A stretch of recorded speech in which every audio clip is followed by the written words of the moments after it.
Ja. Abort er ikke prævention.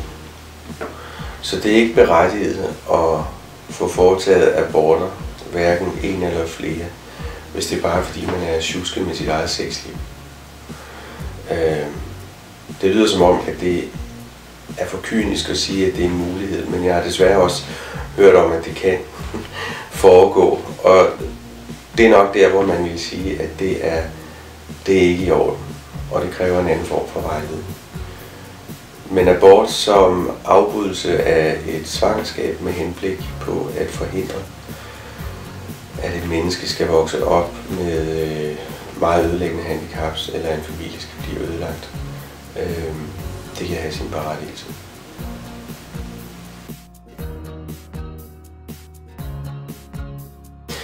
Jamen i virkeligheden vil jeg sige, at der er tale om liv helt fra begyndelsen, fra undfangelsen af. Så det vil sige, at i det øjeblik, at der er tale om en celle, der kan deles, og vi ved, at det kan blive til liv, så er vi der, hvor vi må sige, at her er livets mysterium. Her begynder det lille menneske. Men det betyder ikke, at det med rette kan kaldes et mord, hvis det afbrydes. Men liv har meget at gøre med, hvordan der er tilknytning omkring et liv. Og det betyder, at det par, som med glæde venter sig et barn, når de ser sådan et billede af en lille lysende plet på en skærm, der er 0,5 cm lang, og de måske endda kan se den prik, der blinker, fordi det er sådan begyndelsen til hjertet, når det måske bare er så stort, at de kan se, at der er et lille hjerte, så er det jo liv. Fordi forældrene knytter til ved det i kærlighed. Og jeg selv prøvede det, så jeg ved, hvad vi snakker om. Så det er liv. Men det er ikke det samme som at sige, at det er mord, hvis det er, at det samme liv er der, men forsvinder, fordi der foretages en abort.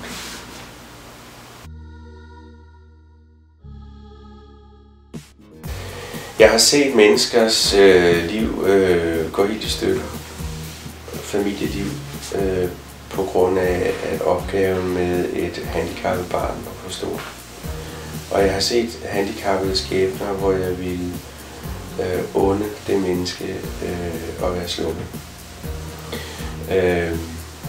Så jeg vil sige, at handicap, det kan også få til mange forskellige varianter selvfølgelig, men handicap er for mig at se det eneste rigtigt gyldige argument for en abort. Så er der en anden situation, som kan være en meget ung pige, og så er der selvfølgelig voldtægt, som også er gyldige grunde til en provokeret abort.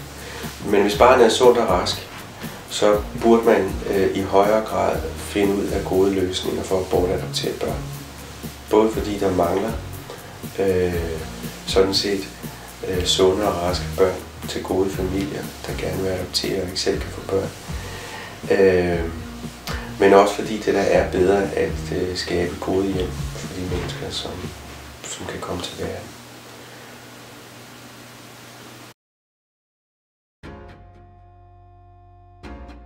Jeg har både holdt begravelse for børn døde ved fødslen, eller kort inden.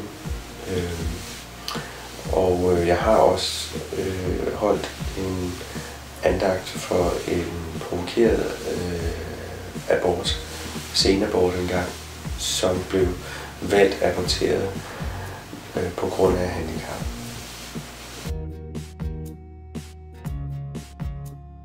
Det kan man jo ikke sige kort, men det jeg har prøvet at skitsere er, at abort er blevet en del af vores liv, og vi er nødt til at have abort legal i Danmark. Der er kun et alternativ, det er illegal abort. Lande med for eksempel en stærk religiøs autoritær struktur lagt ned over kulturen, hvor man forbyder abort, det vil kun betyde, at der bliver kriminaliseret noget, som folk gør alligevel.